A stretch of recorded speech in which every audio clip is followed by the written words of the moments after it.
Moet jou nie ontstel oor skelms en jou kwel oor skurke nie. Want soos gras vergaan hulle gou, en soos groenigheid verdwyn hulle sommer. Vertrou liewer op die Here, en doen wat goed is. Woon en werk rustig voort. Vind jou vreugde in die Here, en hy sal jou gee wat jou hart begeer. Laat jou lewe aan die Here oor en vertrou op hom, hy sal sorg. Hy sal jou onskuld laat deurbreek soos die son, jou reg soos die helder lig van die middag. Daarom moet jy in stilte op die Here vertrou en jou nie ontstel oor die voorspoedige lewe van 'n skelm nie. Moenie kwaad word nie, laat staan die woede, moet jou nie ontstel nie, dit bring net ellende. Die skelm sal uitgeroei word, maar die wat hulle vertroue in die Here stel, sal in besit bly van die land.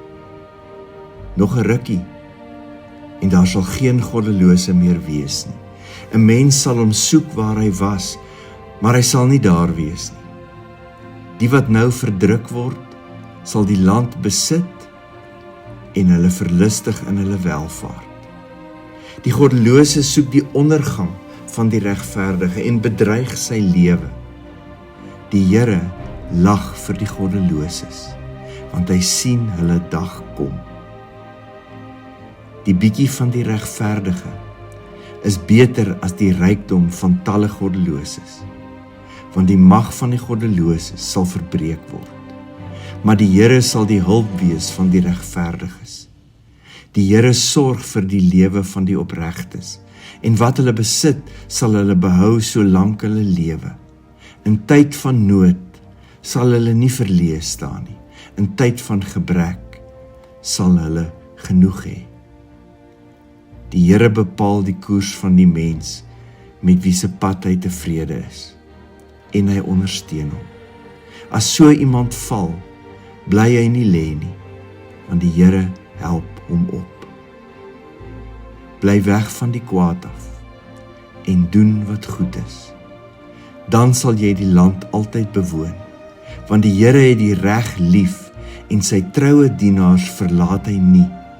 Hulle sal altyd behoue bly, maar die nageslag van die goddelose sal uitgeroei word. Die regverdige sal die land besit en altyd daarin woon. Vertrou op die Here en bly op sy weë. Hy sal jou weer laat opstaan om die land te besit, en jy sal die ondergang van die goddeloses aanskou.